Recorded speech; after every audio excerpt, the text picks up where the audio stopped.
Hello and welcome to episode number 3 of Presence, Healing and Purpose. I'm Michael Vaccaro, mindfulness-based counsellor and men's coach. Today, we're going to be talking with Sean Tonnet, a local relationship expert, and we're going to be going over what makes relationships work. Before we do that, I'm going to tell you a little bit about Sean and what we're going to talk about. And I also want to acknowledge the traditional custodians of the land that I live and work on, Bundjalung Country. I want to pay respect to the elders and their customs, past, present, and emerging. So I'll tell you a little bit about Sean. Sean Tonnet is a passionate father of 2 and a partner of 18 years. He's a highly regarded and sought after relationship therapist, educator, and parenting mentor with over 10,000 case hours working with couples and families. Sean is an international presenter and clinical supervisor working across Australia and New Zealand. He is based in the Byron region, where he's been living and working with community for over 25 years. His work has been reviewed on radio, television, print, and online.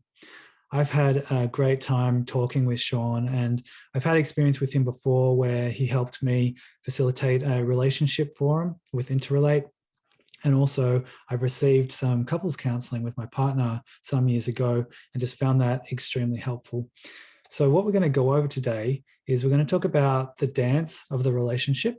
We're going to talk a bit about attachment theory, the neurobiology of conflict, men's roles in relationship, and we're also going to go over some practical evidence-based tips that you might be able to take away from this and bring into your life. So I hope you find it as entertaining and as enjoyable as I have. Thanks for coming, for starters. It's so awesome that you agreed to having this conversation with me.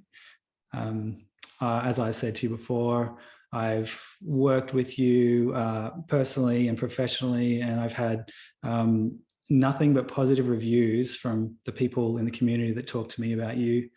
And also, I find that you would be sort of like a go-to referral for anyone seeking relationship counselling. And that seems to be a bit of a consensus in the men's group that I facilitated for about 5 years. Amongst those guys, that was kind of the consensus as well. So I just kind of wanted to name that and say, wow. Thanks for being here. That's really flattering. Yeah, thank you. Yeah. Thank you.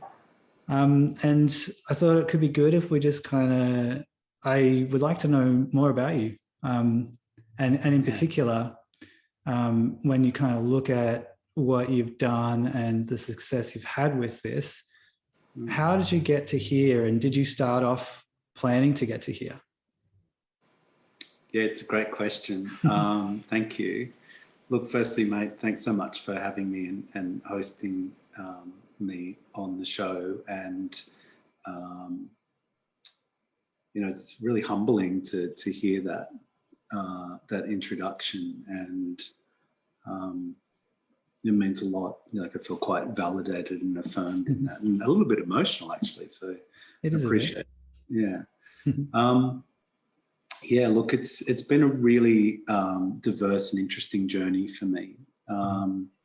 I'll give you a snapshot. I was in the New South Wales Police Force for 11 and a half years. Yeah.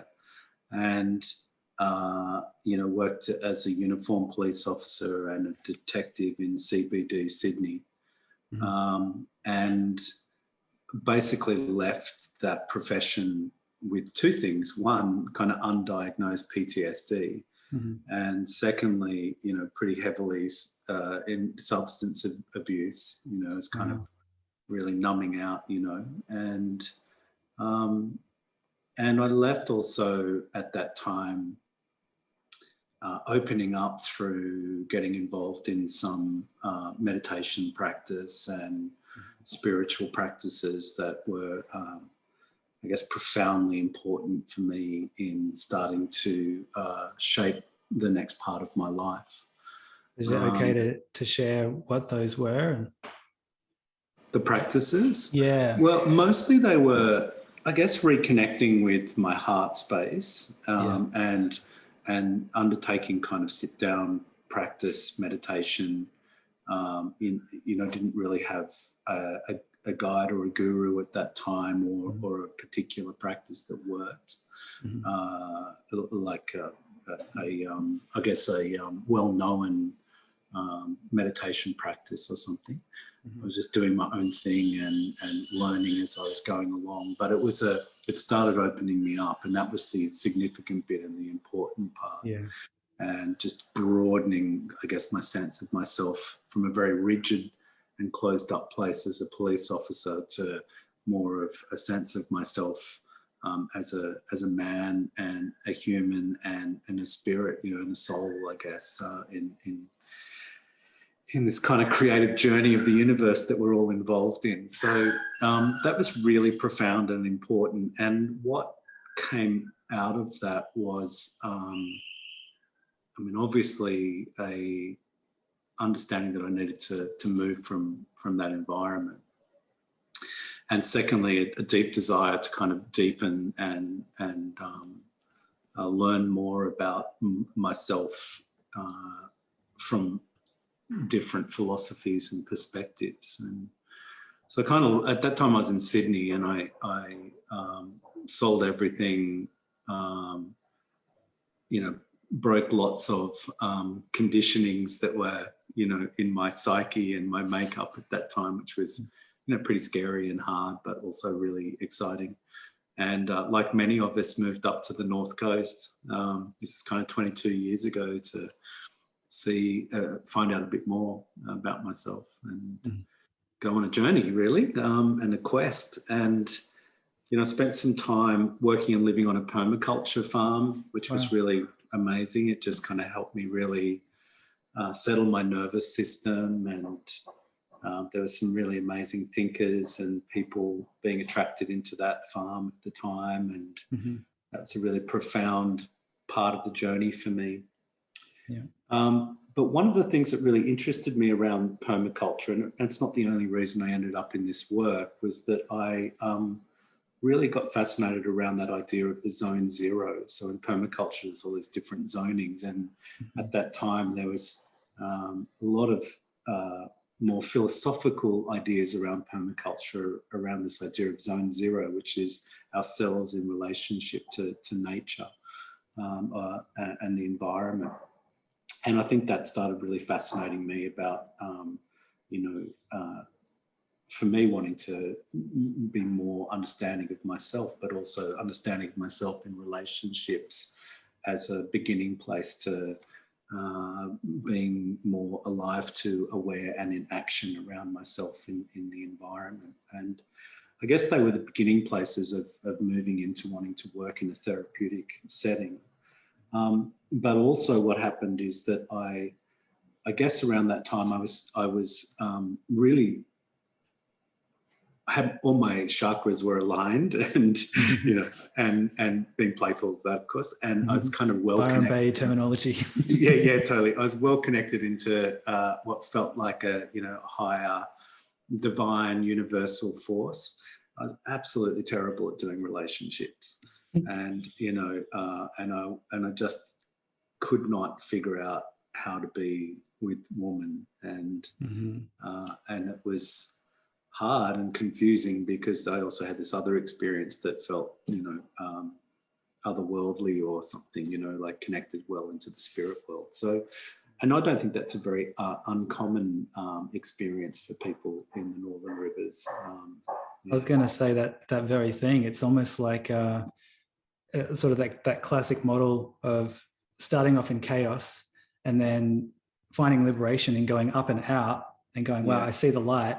And then coming up against someone and going down and in and going, oh crap, there's still all this stuff. Yes, here. That's right. Yeah. So I got really into the teachings of John Wellwood, who was pretty popular, around in the kind of 1990s and 2000s. And I really love the way he talked about the idea of sort of Eastern philosophies taking us into, the very important relationship we have with God, but Western psychologies and philosophies doing I, thou, or doing us and other really well.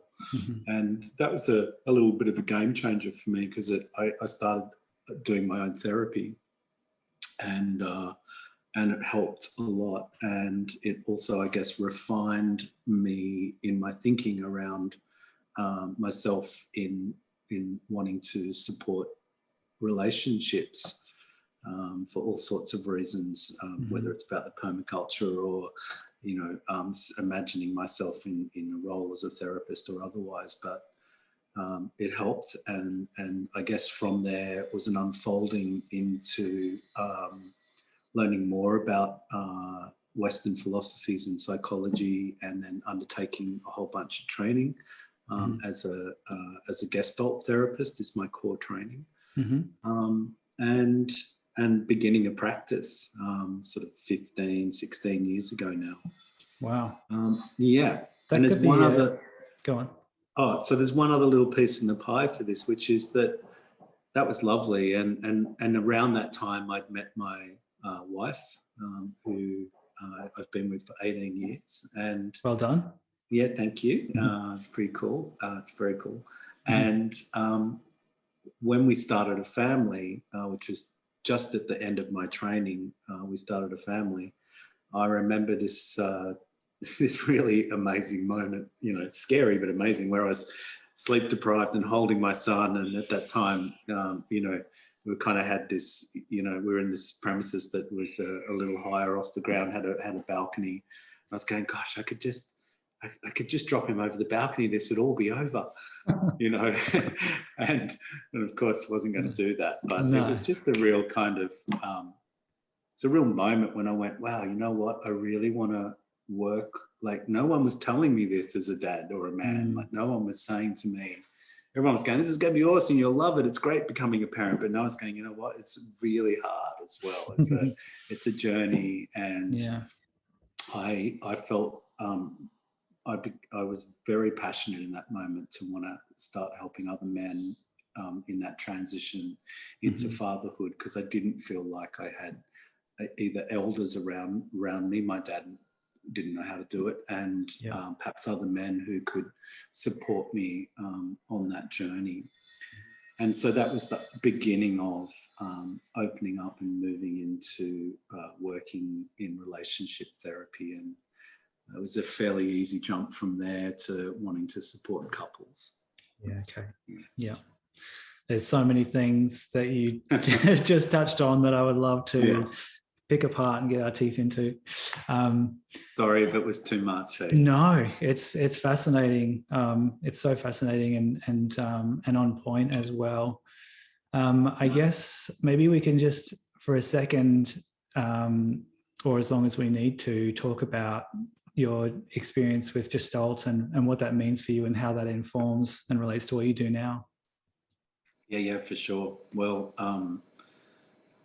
big time. Like, it informs me a lot, and I feel like that therapy for me is such an embodied way of being in the world, because at its core is around awareness, and the heart of Gestalt therapy is around really supporting people to have a sense of more awareness as a whole organism of themselves, in contact with their own experience, and also in contact with others and the environment. And there's something very beautiful about the philosophy and the methodology of Gestalt therapy that sat in my heart and opens me up. And so I think primarily for me, the approach really works around working experientially. And I love the process of being in therapy, and a theme, or a Gestalt would call it a figure, is alive between me and my clients or a client. And out of that emerges something like a creative piece that we put together, not a technique like let's do this and see what the outcome, and there might be an outcome around it. It's like, hey, here's this thing, and it's exciting, and it's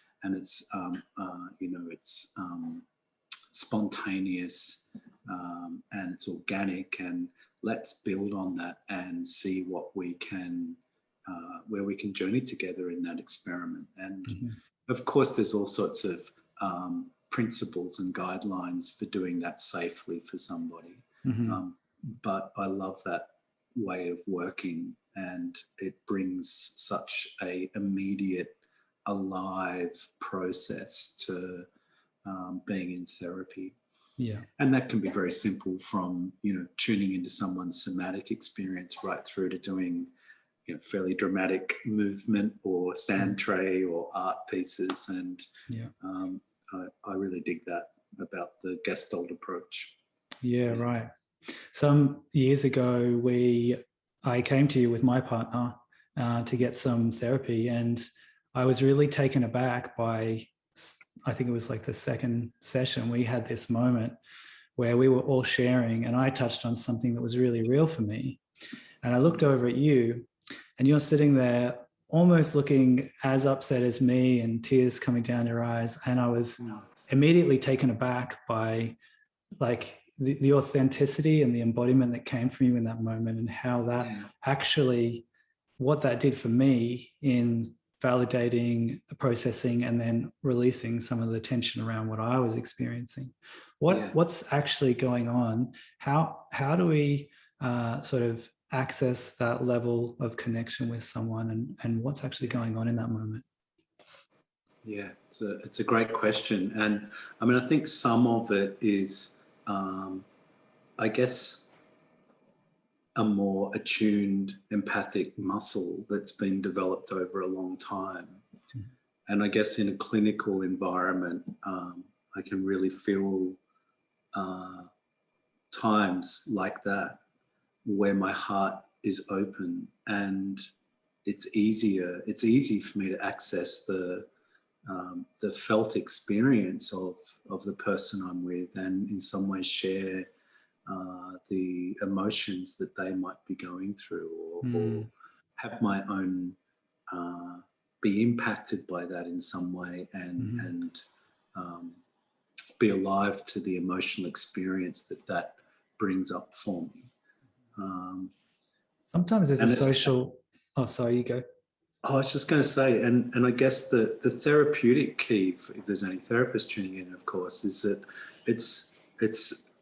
the edge is something about making sure that I'm not then needing to be looked after by you in the example, right? Totally. So there's an edge there where it's like, hey, I'm walking beside you. Yeah. I'm deeply impacted by you. And it's actually bringing my own emotional experience that I want to show you that this is the effect you're having on me, because you matter. That's the thing. You matter. You matter, right? Yeah. And you don't have to look after me. I've got myself in this. And of course, that is definitely a really beautiful part of the humanistic therapies, that whether it's Gestalt or Hakomi or anything else, is it's like, you got to do the work on yourself. Like you've got to, I don't think I could do that unless I was alive and aware to, who am I, and continue to be alive and aware and working on who am I as this human being. In this kind of fleshy body, Totally. Yeah. And I had that felt sense as well, that knowing that you were there because you allowed yourself to be there by choice, not because you had become overwhelmed or unstable or something. It was kind of, I could see that. And so I didn't have to hold any of, is he okay? Even though with my training and background, that's what I'm normally doing in a room. But it was tangible to me that was not only you matter, but it's like, it's totally safe for us to go here right now, and it's not out of control. Yes, I guess, thank you. And so Gestalt therapy would call that, there's a few things going on there, but the phenomenological kind of dialogue, that would be an important part of the technique, I guess, that is happening in that moment. The phenomenology of you, the I, thou, the Martin Buber kind of idea of I, thou in those moments, rather than, you being objectified in some way by me. And the relationship that we're creating there, it's beautiful. And I think for me, they're the moments of like that I so sweet about being in therapy, you know, like they are profound moments for me of deep human connection, and they matter a lot. Yeah. It's like I didn't just go and do my job. I just had a real life experience with someone. Yeah, that's right.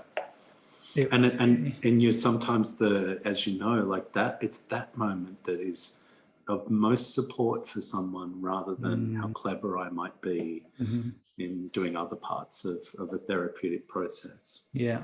How recent your psychoeducation is, or what research it's based on, which has its place, obviously. That was another thing I noticed, is that you almost kind of like, it's like, let's get that out of the way at the start. In the first session, you kind of went over some core ideas based on neurobiology of stress and fight or flight, and you know, what's happening when we you use the term go bananas, but it's like whatever words you use when we kind of get shaky with our partners. And it was so nice to have that as a foundation, and also at the same time, it's like in that first session, people might not necessarily be ready to go straight into that other layer of emotion. So it's kind of a good space for couples or individuals to get comfortable with you and kind of get that sense of safety and groundedness first. Yeah, it's been something I've developed since really wanting to, and building a practice working with couples or relationships. And so it's quite a refined process now, and it is something that I tend to do, you know, more often than not with couples in the first session. And it's great to hear that feedback, and it's often the feedback I get. I mean, what I often notice for couples is that going over some of those core principles around attachment theory. So, you know, I appreciate we might go into this a little bit if you want to, but excuse me, that idea around pursue, withdraw dynamics that happen in relationships, neurobiology stuff, like how do we regulate, and kind of what does that look like, and some basic concepts around emotions, you know, like what's primary emotions and what's secondary emotions. I mean, more often than not, the feedback I get is, oh my God, that's a big out breath for us to just kind of see, like there's this dynamic that we are in at the moment, and there's a functional process that happens there, and there's some evidence around it which may or may not be important for people, but they can see the normality of their experience, and they can start to look at that dynamic in a different way than who picked the towel up or not. Totally.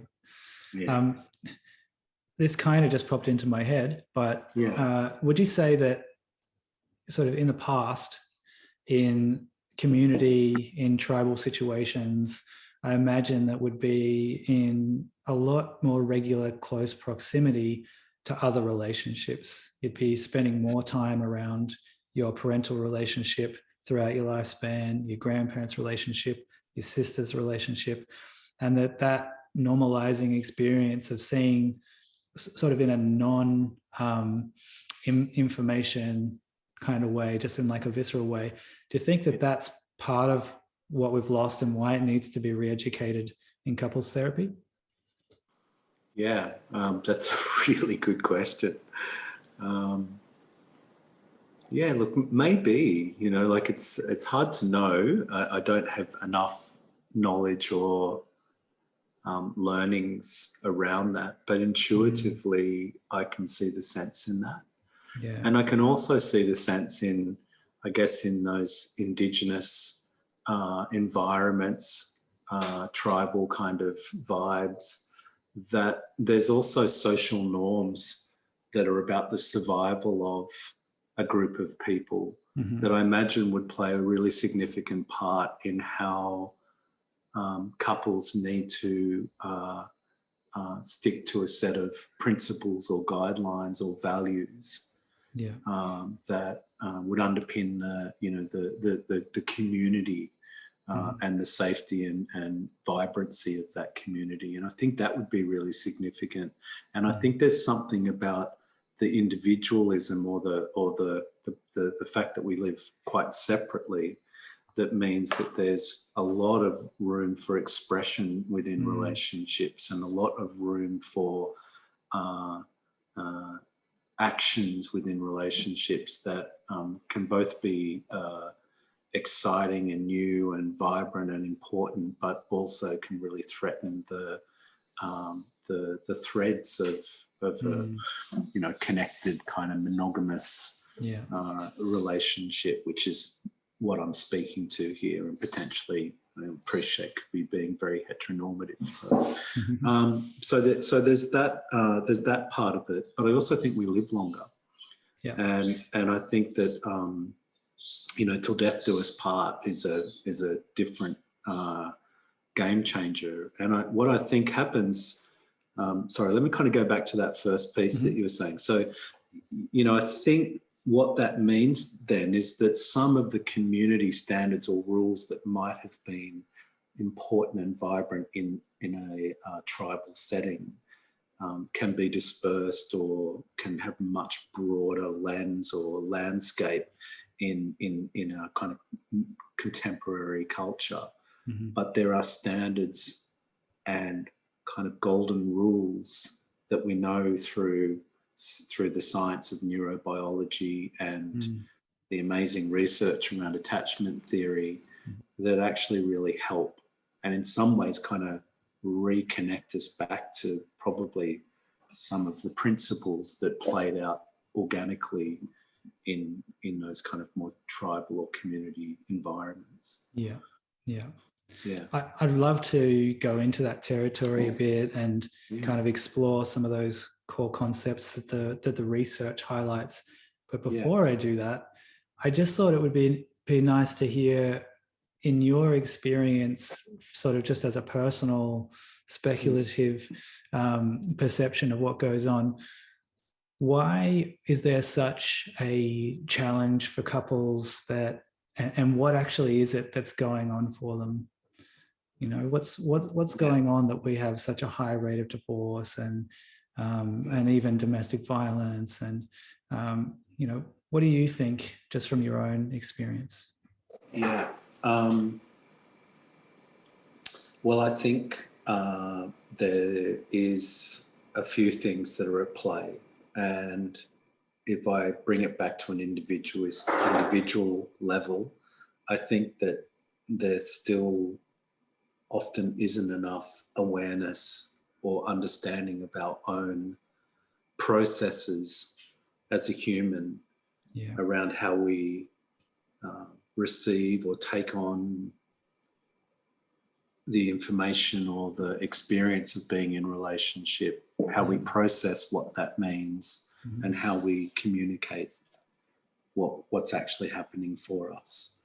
So if I just stereotypically, heteronormatively, and one for all the men out there, go down a rabbit hole, what do I mean by that?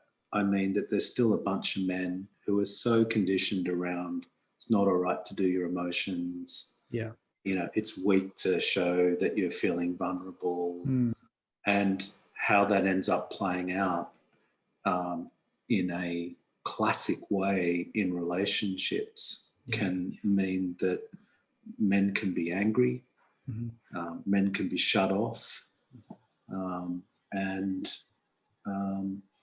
more often than not, unfortunately, that can be really destructive in relationships. And that's just one example. This isn't all about what men do poorly and because they're angry, right? Sure. So I think that's one thing that's going on. And the second thing, so that's the individual bit. The second thing is the relational field. Okay. I don't think that there's enough understanding that couples are unless there is DV, right? But, in normal kind of mostly functional relationships, it's co-created. And it's actually really starting to get couples to start seeing the co-created nature of their relationship and taking responsibility for what they're doing in that environment. So I think there's been a long narrative around I'm not getting my needs met in this relationship, so it doesn't work, I'm out. Yeah. Rather than, hey, what is it that we're both doing in this experience of our relationship? And it might mean I'm not always going to get my needs met, but the more I can be open to understanding that, I can certainly care for your needs more, and paradoxically, I'm probably going to get mine met as well in that. Yeah, it's like a mutual, when both parties take responsibility, and to different degrees at different times, depending on who's feeling sort of weaker or stronger or more vulnerable, less vulnerable, you kind of rise together, or at least that's been my experience, that when we're up, we're both up, and it affects our lives individually. And when we're kind of down and in it, it's negatively affecting both of our lives. But of course, sorry, there's all sorts of, feels like a really simplistic answer, and I can feel that bubbling around in me. And there's all these other impacts of stressors that, we're all aware of in our modern lives around work and family and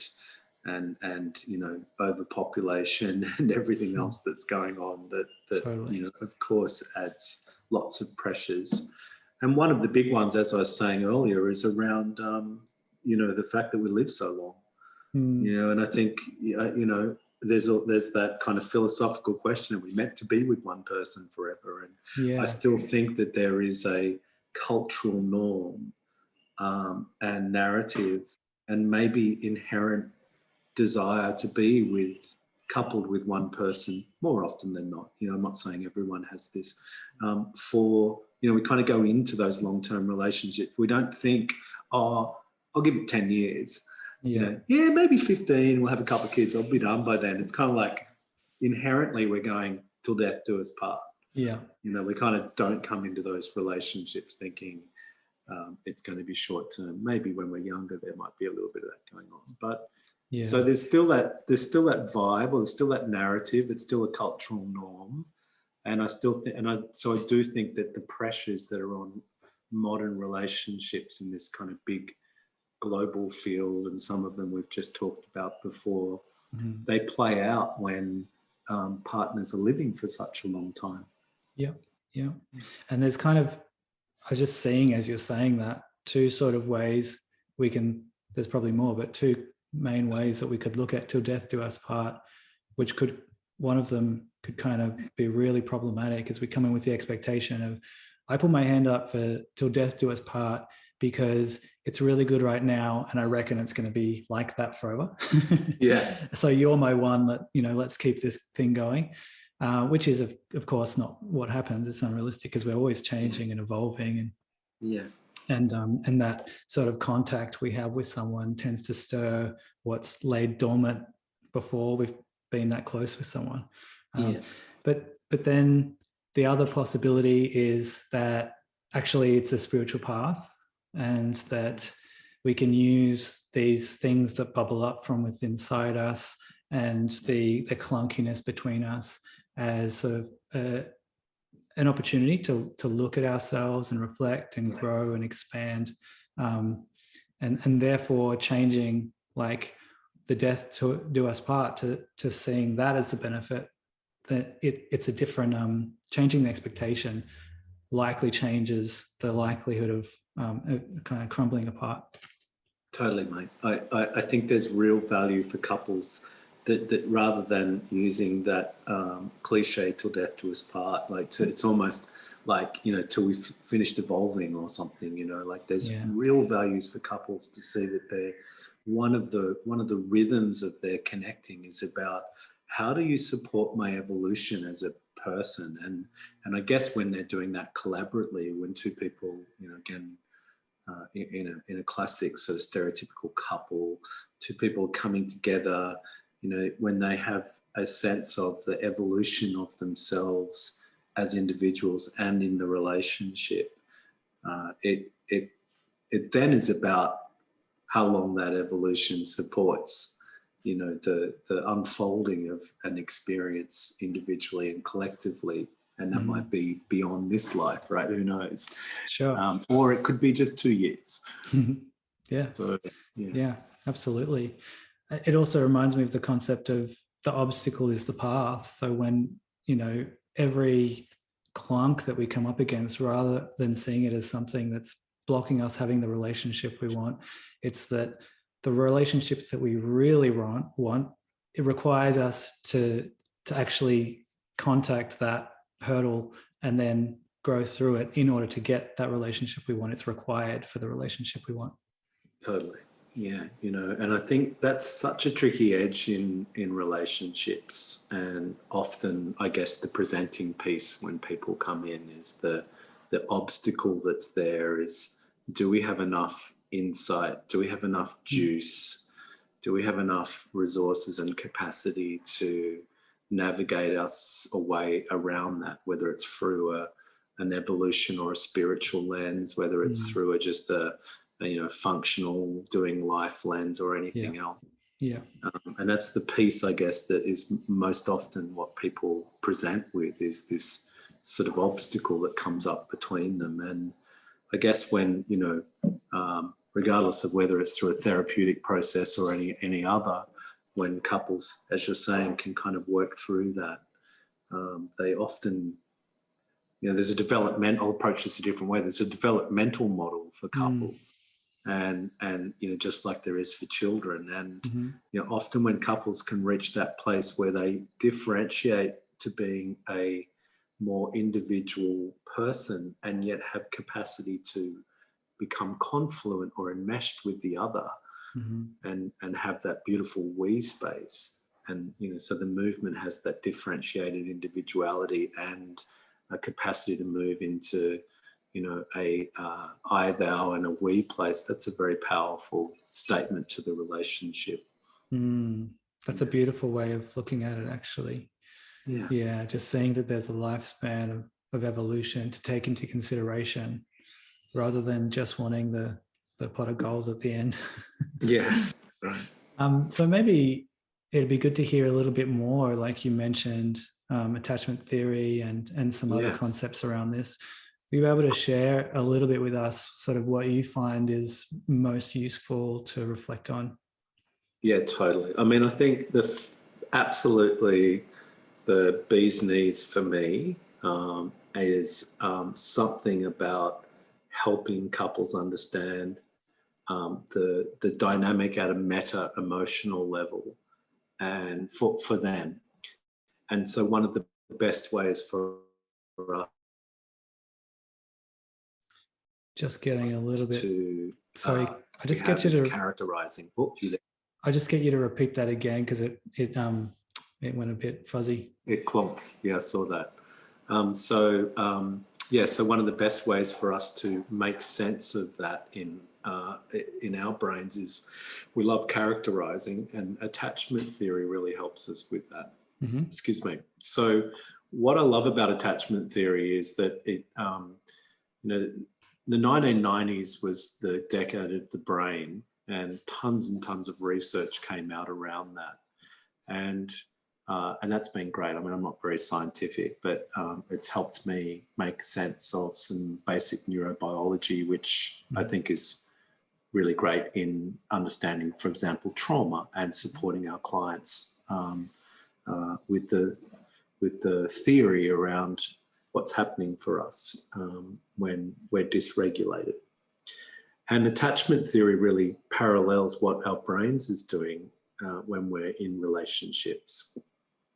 And so it's become a very important theory of human development and behaviour over the last period of time, 15, 20 years, right? So there's not too many therapeutic approaches across the whole spectrum of caring for people that don't in some ways kind of reflect on or use directly attachment theory. And it looks a little bit like this, that, fundamentally some of the strategies we might rely on in relationship as grown-ups, as adults, include one partner, which is, I might just use my partner and I, my wife and I, this is me, who tend to feel more anxious in the relationship and tend to want to, when there's some sort of distress up, tend to want to move closer, tend to want to be in connection with their partner. And I guess the standard operating procedure there is stuff around like, let's talk this through. Why can't you tell me what you're feeling? I don't feel like I'm important enough. You don't love me. I mean, they're all the kinds of statements that could be made to the partner, like me, who tends to want to have more connection. Okay. And in terms of attachment theory, that's potentially the more anxious attachment style. Yeah. And for anyone tuning into this, you can jump down rabbit holes through Dr. Google around this, right? And then yeah, you go. So just to kind of summarize that, there might likely be one of the people in the relationship that leans more towards that when they're triggered, they're going, hey, come closer. Like, I need you. I don't feel okay unless you're here. That's right. Yeah. And so from a nervous system, what happens is that connection helps someone come out of like maybe a hyper aroused state back into their window of tolerance or their social engagement range, or system. And again, like any of those terms that jump out at people and they're interested in, you can easily research what all that means. Mm-hmm. And so what tends to happen, of course, in that kind of from that attachment lens or perspective, is that the other partner, when there's some level of distress happening, tends to feel like what they want to do to organize their emotional world is go backwards. They want to they're feeling shut down or overwhelmed. They want to head back to their island, which is a metaphor that Stan Tatkin uses around that attachment style. Yeah. And they want to be able to have space. Now, you can see, if you've joined the dots in this little piece, you can already see that when one person's coming forward, that can feel potentially like a threat or a risk to the other partner who tends to want to go backwards. And the going backwards piece can tend to feel like a threat or a risk to the person who wants to get closer and come forward. And there's your cycle. And, that's very common. Like, I think statistically, I think Sue Johnson and all her research into emotionally focused therapy talks about that being about 8 out of 10 couples will have that dance. Yeah, nice.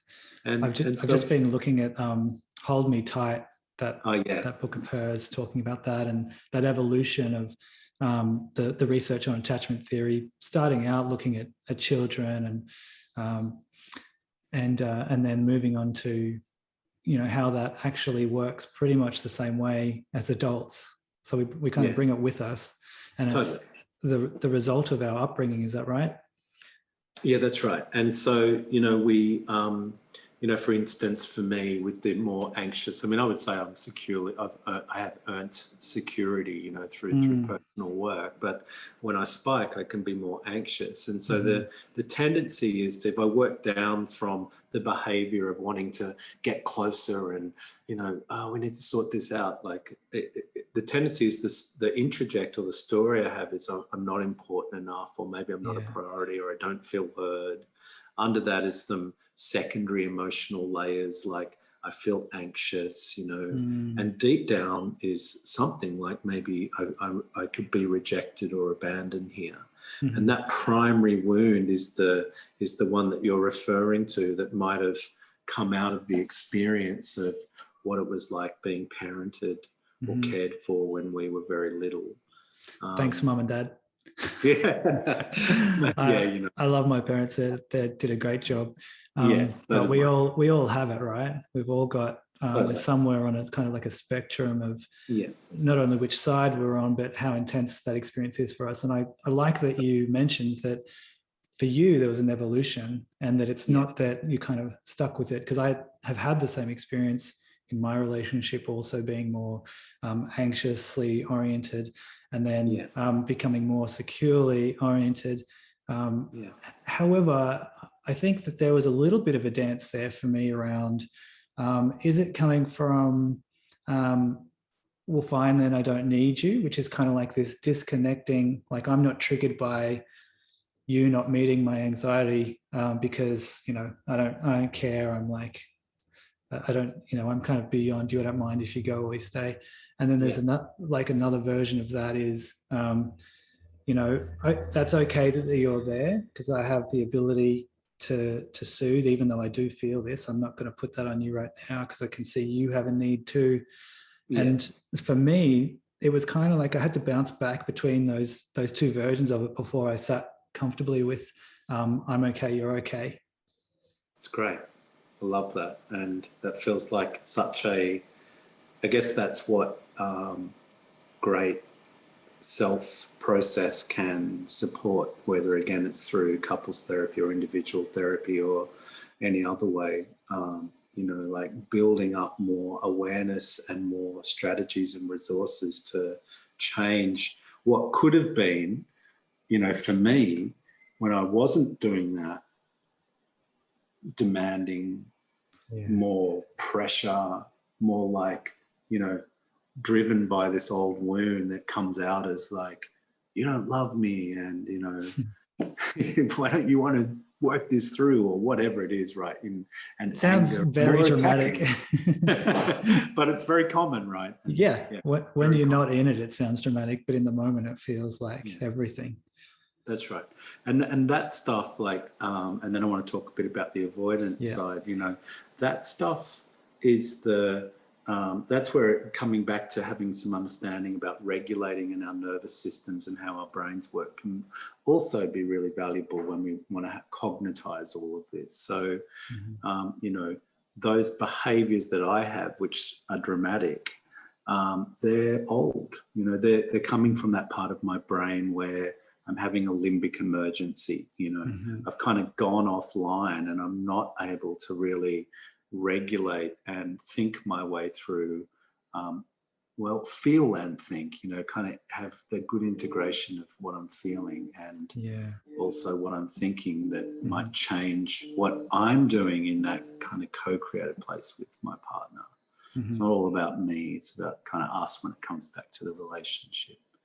You talked about sort of the limbic response to it, and it's my understanding that because what seems like a relationship tiff, if you do take that back to between 0 and 3 years of age, could to a baby feel like life and death. It's like, if you don't come close to me, I could die, or if you come too close to me, I could die. Yeah, that's right. Yeah, that's exactly right. And like, so some of the examples of even pre-verbal where, maybe parents aren't attuning to a child's distress in some way, or overly tuned in to a child's, something that's happening for the child. So I don't know, let's pick a really easy example. The child's crying and the parent's like, oh, this child's hungry. I'm going to feed this child, but the child isn't hungry. The child's actually tired. And then, there's a misattunement there that happens enough. Sometimes we always get it wrong with little ones, but it happens enough that child has to learn how to have a behavior to deal with the fact that their parents kind of not tuned into that experience at that time. Yeah. And that might then become, where the child learns more about an anxious way of dealing with that experience or a more shut down way of dealing with that experience. And there's a couple of other styles in there, attachment styles, but I'm just going to stick with the two main ones. Yep. And that I talked about that kind of more shut down experience, and that can be the more avoidant style. And I mentioned that like what happens for me is I can not feel important and feel anxious and feel rejected. And what can happen for my partner is this sense of like the kind of going backwards can be loaded up with, I never get it right. I feel criticized, and there's as I mentioned, a shutdown or sometimes a pushback, like some anger, leave me alone, particularly if she's feeling trapped. And then for her, that can be about self-worth. The deep old wound can be a bit about self-worth. Now, my rejection and her self-worth, they're a bit interchangeable. But in the theory, that can kind of have a bit of bones to it. Yeah. And the critical bit's really important, because what happens in my, anxious spikes is the way that I, like you were saying, like kind of self-soothing and taking your time and giving your partner space.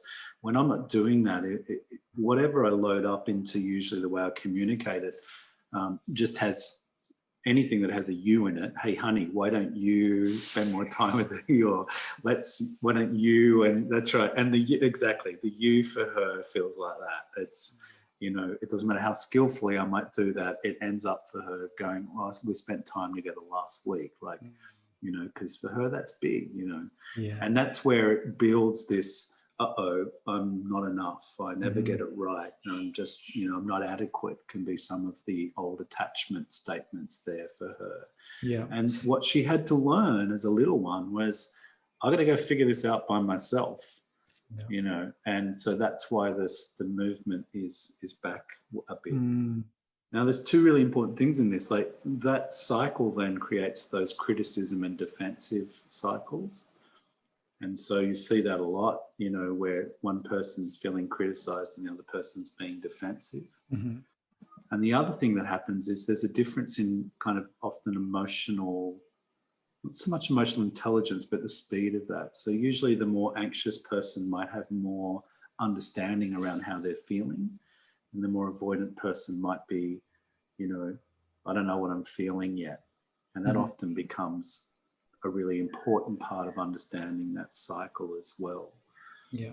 It's interesting that some people might think, if I'm reaching out to my partner, how can they feel criticized? I'm showing them how desperately I want them.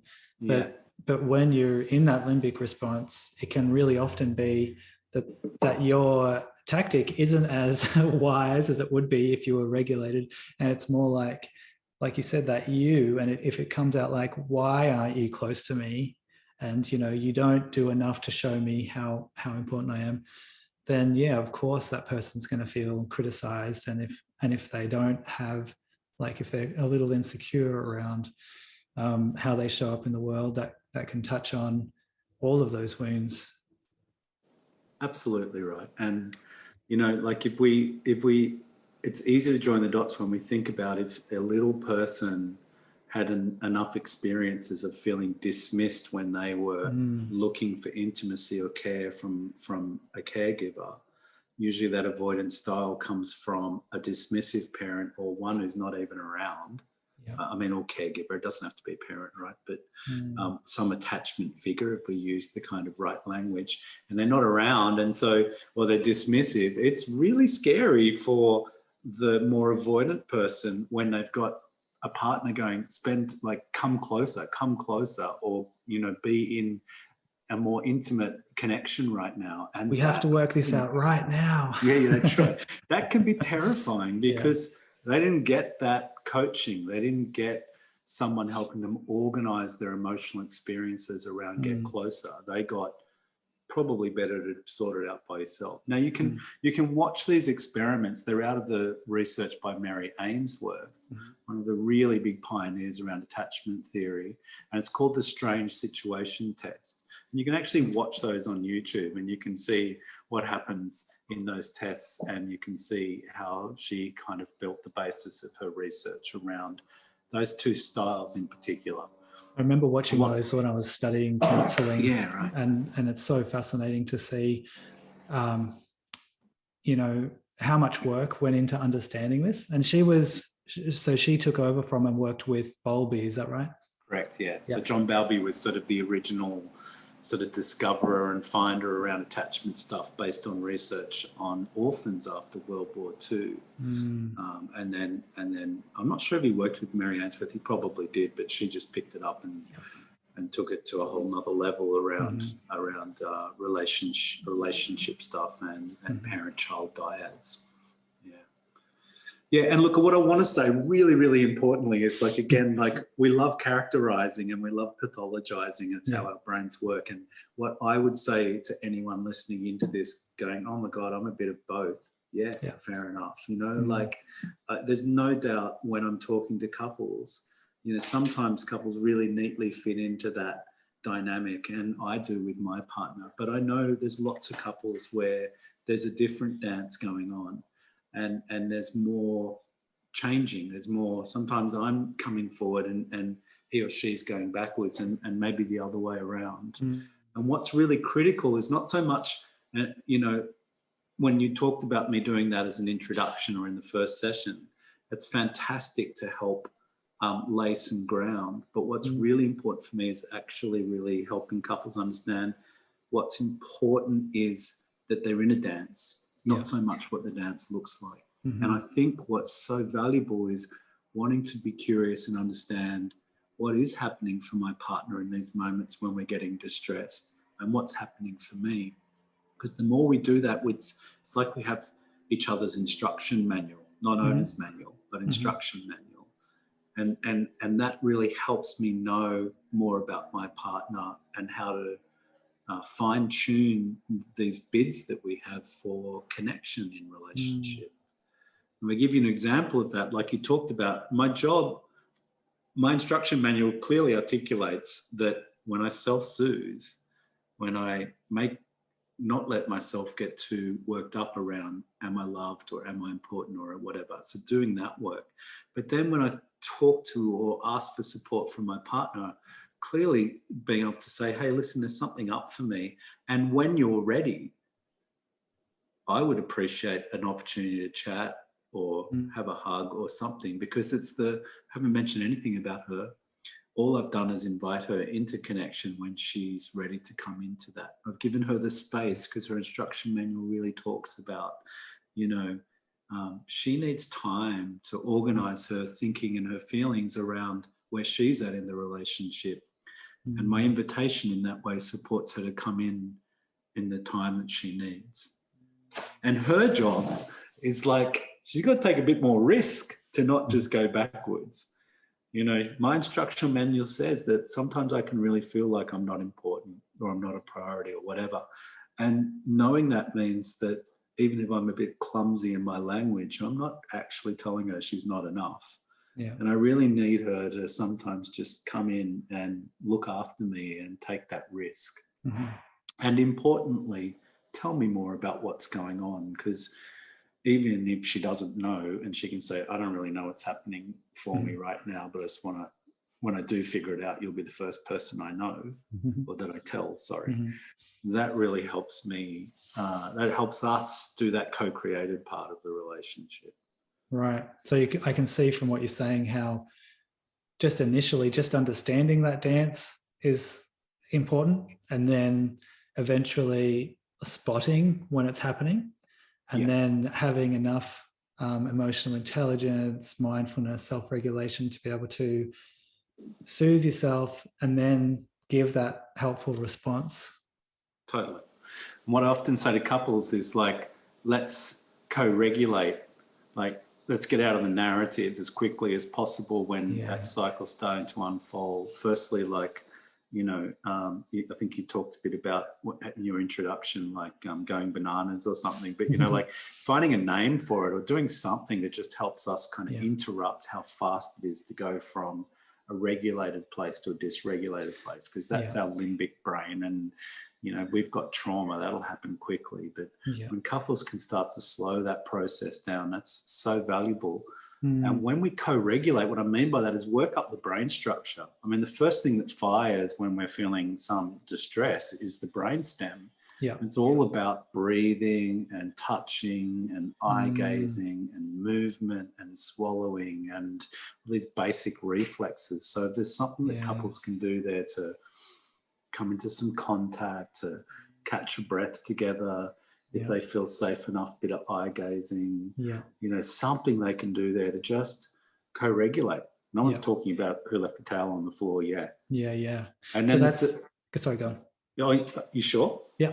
Okay. And the second thing that happens in the brain structure is in the limbic system, and that's where we're starting to organize emotions and memories. So, we breathe, we touch, we hold, some version if it's possible to do it then. Yeah. And then the next bit has got like, what are we feeling here? Now, that can be kind of hard sometimes for the avoidant partner. I just kind of mentioned that. But even just saying, I don't know what I'm feeling yet. or I really appreciate we're doing something different here, or just some kind of acknowledgement of right now we're leaning into each other, or we're doing enough to kind of change that old dance. And we haven't even spoken about how we got there, doesn't it? We're not even trying to deal with the issue yet. We're just co-regulating. That's a really profound starting place for changing exactly what you just mentioned about how we might do that. Yeah, I was just going to add in that, like, back to Sue Johnson, like emotion focused therapy, she really speaks to making that the dance, or she kind of calls them demon dialogues, but those dances that we do to try and have our attachment need met, we kind of see that as, okay, that's the thing that's not helping. It's not you, it's not me, it's the dance itself. So let's see that dance and name it. And that's, in a way, that's kind of working with that idea of name it to tame it, where again, our limbic system goes, oh, it's just that. It's not this thing that's going to kill me. It's just that thing that happens, when I don't feel comfortable. Absolutely. Yeah, that's right. And what's so beautiful about that is the opportunity to build intimacy in differences.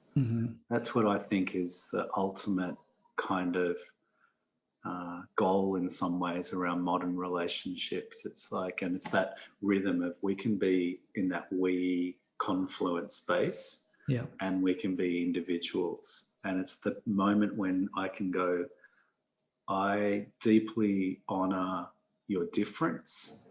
So in other words, the perspective you have around this, I'm not judging you in that.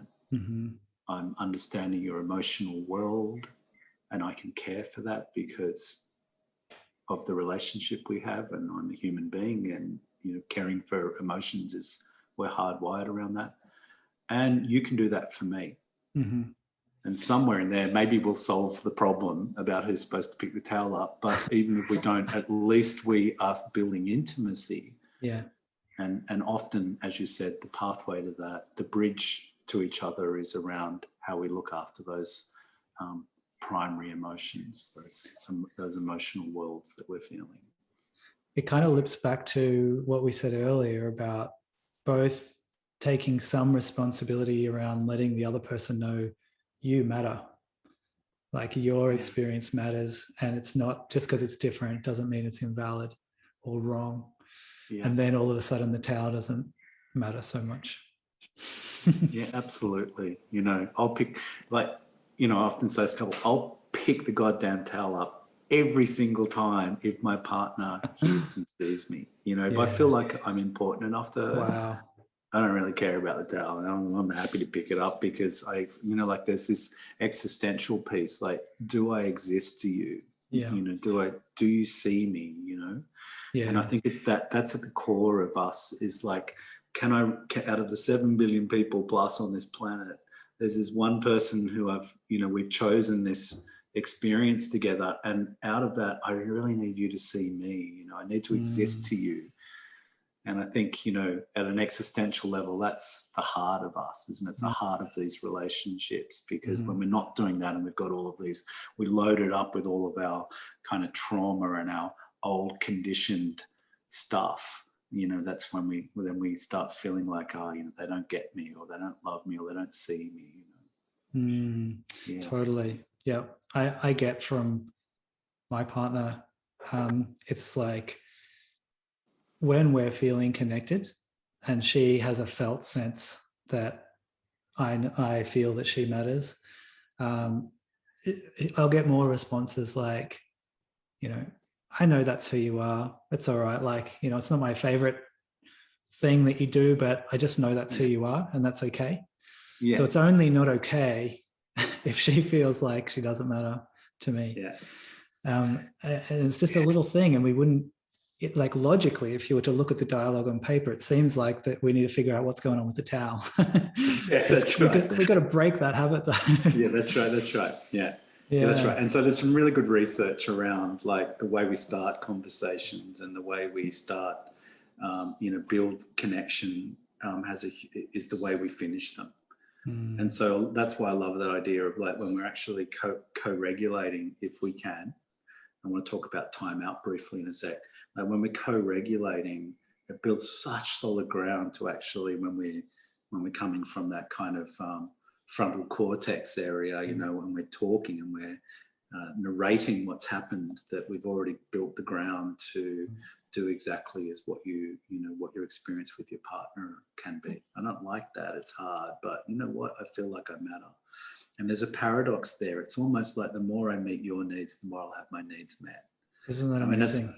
Yeah, it's not what we want to do necessarily, but there is a paradox there that, when I really, give my partner the space that she needs, paradoxically, she's more likely to go, hey babe, you really matter to me, and let's spend time together.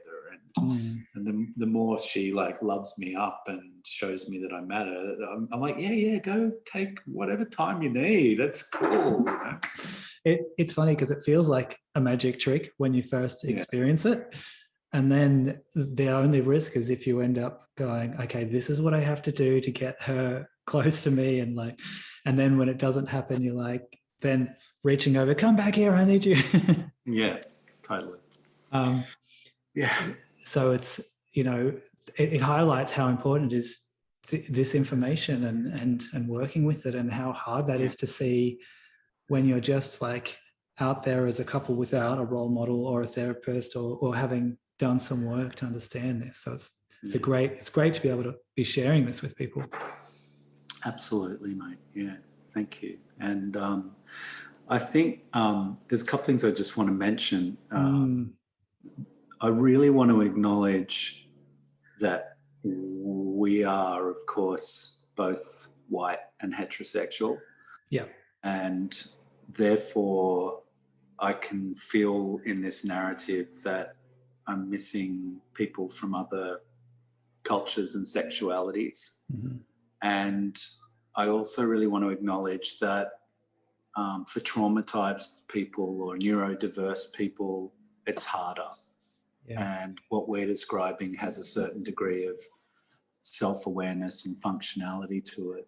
And I really want to acknowledge that sometimes it's really hard, and what we're saying, which might seem quite simple or quite doable, is really complex. Yeah. Absolutely. Thanks for naming that. Oh, no worries. Yeah. And you did mention that there was some sort of, maybe some tactics or tools like timeout or something. I just want to kind of mention that, like, in amongst all of this, I think one of the most valuable gifts for a relationship is timeout. And it needs to be a gift, not a weapon. So a bit like the pursuing person who might have more access to their emotional world, like me, they can sometimes kind of weaponize emotions. What do you mean you don't know what you're feeling? Why can't you tell me what's going on, right? That can just be another indicator to their partner, I'm not enough, or I always get it wrong. The more avoidant person can sometimes weaponize timeout. It's kind of like, hey, honey, we need to talk, timeout, and they're gone. So it's really important that it's not used as a weapon by either partner, but particularly the avoidant partner. But it can be a gift. I think when, like absolutely interrupting the cycle, slowing it down, trying lots of stuff to regulate, all the things we've discussed today, if that's not working or it's escalating more, I think it's really valuable to be able to say, let's just take a bit of time out here. Because when we've gone offline and we're operating from those limbic emergencies, there is absolutely no point trying to figure out what the hell's going on in this relationship. All we're doing is creating potentially contempt and resentment and pissed offness, particularly as a couple if we don't know how to repair well. I was just going to say, in my last interview on the neurobiology of stress with Brad Hodges, we looked at a little bit like just that sense of that we literally become stupider as we become more aroused. It's like they go up and down. So I can't do that, up and down at the same time. So it helps to know that before the car crash happens. Totally right. But it's really hard to catch. Like all of this is, I think the key is catching it, because that movement from well-regulated, integrated kind of brain to dysregulated, limbic emergency brain, it's fast, because that's how we've survived, So it's really hard to catch. But the timeout, all these strategies that we've talked about, and the timeout is a really great way to minimize the risk of doing more harm in the relationship. And what I say to couples, timeout looks like 20 minutes to 24 hours. Sometimes when there's more trauma in the field, we might need longer. Yeah. But sometimes when we don't have that, we need less. Yeah. And there's two things that are really important in timeout. One is go away and, there's three things. One is make sure you come back. Yeah. So commit to come back. The second thing is go away and regulate. So do the things that you might have been trying to do together, but do them for yourself. And I'm sure with your last interviewee, you would have talked a lot about self-regulating through when there's stress. So lots of regulation stuff. And the third thing, and the critical thing for the relationship, is start considering, how did I contribute? When we get caught or stuck in it's all their fault or whatever, rather than remember this is in, when there isn't domestic violence, but really being able to go, how did I contribute to this? Because we co-created this. And for me, I'm likely to have contributed by criticizing my partner inadvertently, putting too much pressure on her, being too demanding, and it felt overwhelming.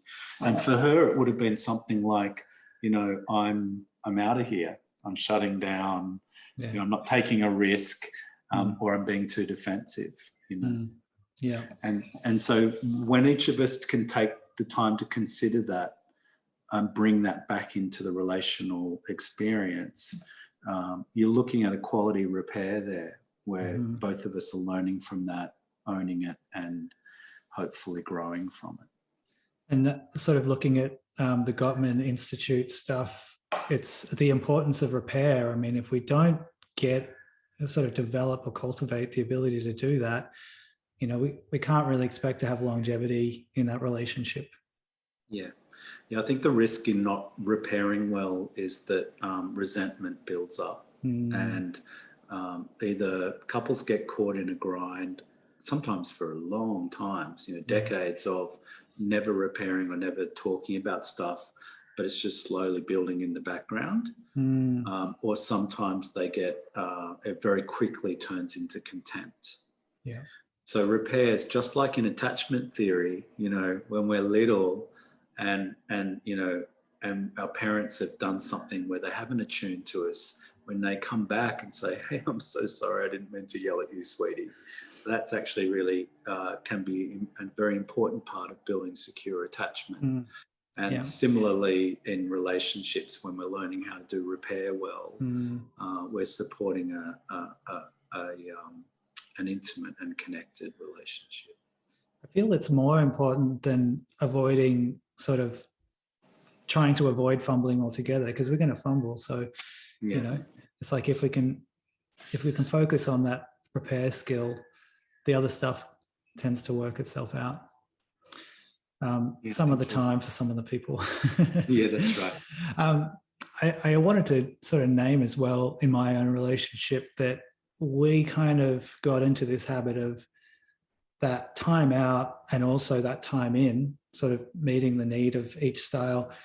We just evolved to naturally start to do it like the same way you would do a meditation practice. It's something that you do at regular enough intervals that it becomes normal. Yeah. So, we kind of thought, oh, we need to have more date nights. We need to, enmesh more. And then it really wasn't working. And then it was like, okay, let's just swap mornings. And one morning you can go out, have a beach walk, see a friend, whatever. The next morning, I'll do the same. We'll see her with our daughter. And it was just like breathed so much life and space into the situation.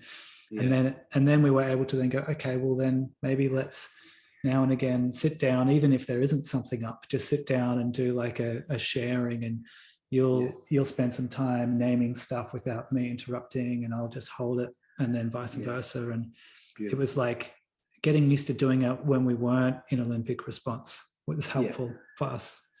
Amazing, mate. It's so helpful. And I love those ideas. And, I might often invite couples to practice 30 minutes one night a week, particularly for busy families and for parents, who there can be this, we're not spending any time together and often they're not prioritizing the relationship, and they feel like the only way to do that is a date night or a weekend away or something. So something about like what you're saying, like shifting the schedule up a bit so there's more shared responsibility in those busy households, but in particular weaving in touch points. And 30 minutes one night a week, is really doable, I think, for most families, where they can sit and practice a bit of that sharing. Now, even if they're just holding each other, because sometimes two parents in particular can be totally exhausted, holding each other or meditating together or, like falling asleep together, but in a sort of sacred space or something, like a space that's created, or when they can, sharing a bit. And I think when couples, if they want to jump down this journey and lean into it a bit, starting to talk a bit about the cycle, like just bringing a language to it. Really noticed where I, was critical of you, or I noticed where I was holding back from you, and I could really see how I was hurting you there, or whatever. Like just developing a language to talk about their dance and their responsibility in it. It's great stuff. Absolutely. Yeah. I'm aware that our time is dwindling away and the sand is pouring through the hourglass. I'd like to kind of, before we wrap up, just ask one thing, if we can speak to it briefly. Just because, just the work that I do with men, I just wanted to speak to that. It's really, first of all, just naming some of the examples you've given of someone willing to go from feeling in chaos to then actually going, I want to do something about this. When you shared about your personal life and making that journey. Yeah.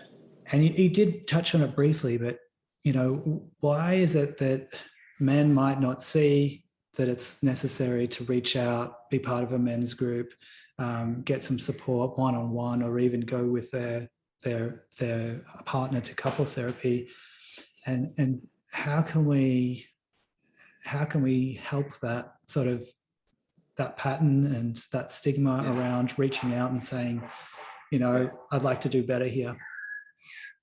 Yeah, it's a great question, and it's a really tricky area sometimes, and I really value the work that you're doing, other men are doing in this space, because I feel like it's the pioneering in that space that helps men break down those barriers, and hopefully those men are talking to other men, and that becomes more of a community consciousness. Definitely feel like what I've noticed in the last decade is more willingness for men to reach out and get support. Sometimes, a bit earlier than breaking point, which feels different. And it's still hard. And I still feel like for some men, there is such a old narrative around vulnerability is weak. And that it's not okay to express your feelings because it's been so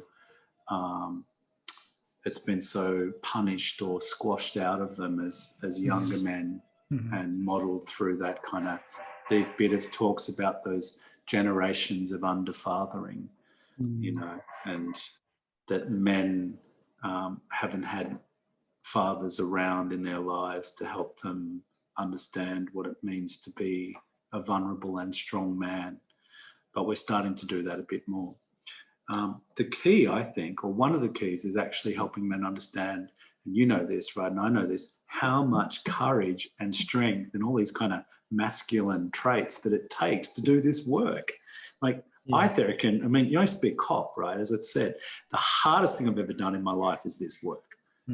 Like, the thing that I've needed the most courage around, the thing that I've needed to most man up around, the thing I've needed to most kind of like, have strength and determination and really, really front up, is like, like opening my heart up. Yeah. And it makes me a better man. Like I love being a man. I love the masculine qualities that being a kind of strong man with a backbone, I guess, in the world, what it feels like. I really dig that. And I love being a man with a heart, like an open heart. And So that, and again, I'm taking a metaphor from Steve Bitter for man with a backbone and a heart, and that's what we need more of, you know. Not all heart, not all backbone, but something that's a bit of both. Yeah, it's like, I find a really inspiring point of you know, why it makes sense to reach out is that it's an investment. So we kind of get this idea of investing in many other ways.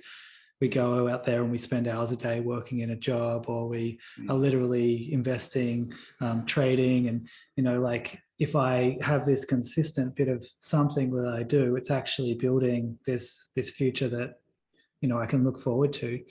And I find, like, particularly in the men's circles that I have led or that I've been a part of, that it's been like that consistent touch point has an exponential sort of gradient of development for me that's enriched all those other elements. It's enriched my relationship.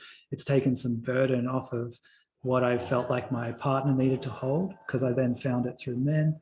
And in general, I found witnessing other men go through similar things really refreshing. Yeah, fantastic. Hey, and then you've got, like you're saying, you know, I think there's this piece for men about almost healing the generations that have come before them, you know, because there's been a lot of intergenerational patterns or traumas or behaviors that men can kind of stop when they're doing this work. And what are we then, through this work, passing on to our sons and daughters? You know, when we are doing this work and then becoming parents, we're supporting a different consciousness and a different experience for the next generation in being in the world, whether it's, you know, their own actions on or with the environment, their own relationship to themselves or other people. I think that's profound. It's almost like a sense of social responsibility, like, and it's so natural. If you look back at Indigenous culture all around the world, the men going off doing the men's business, sitting by the fire, even just being with each other silently. And I've heard it described as like masculinity is like a flame. When we sit there in closeness, even without speaking with other men, even having this conversation with you, where we're feeding our fire, and it's quite powerful. And from the perspective of that, we're at a time in the world where there's a really high rate of suicide for men, and there's a lot going on in the world that, you know, we don't have a say over, that can be really stressful for a lot of people. You know, this is something we can do, is take that time to sit down and sort of bring the best out of ourselves and each other. I love it, man. Thank you. Yeah, that feels like such a lovely way to finish. Totally. And I think both our neighbours as well are kind of telling us with their gardening, it's time to it's time to move on, guys. We've had enough of this. So just quickly, in terms of your offerings and getting in contact with you, there's 2 websites there. I'm going to put these links underneath the video and the podcast. One is seantonnet.com.au. Correct. And the other one is thriveclinic.com.au. Correct. Yep, which is in Mullum, and we're doing work there specialising in relationships. Such a beautiful space there as well. Yeah, thank you. And then also you have another offering. There's a online couples group program called CARES. Do you want to speak a little bit about that? Yeah. Look, thank you, because that's a really important delivery or program that I'm facilitating, and it's not online. It's going to be face to face, and like what I'm excited about is that there's as far as I can see, no one else is doing this in Australia, and it's an opportunity for 5 couples over 5 weeks to get together and share and explore, I guess, lots of the themes that we've talked about today. And I've got a group that's starting in a couple of weeks, which maybe this podcast won't come out time for, but I've also got one coming up in May, and I'll probably do more throughout the year. So look, if anyone's interested in that, there's lots of information online, and of course through the links that you put up, people can get in contact with me and find out a bit more. That's it's awesome. Going to be pretty exciting. I'm pretty excited about it. Yeah. Awesome, man. It's so great you're doing this good work. So again, you too.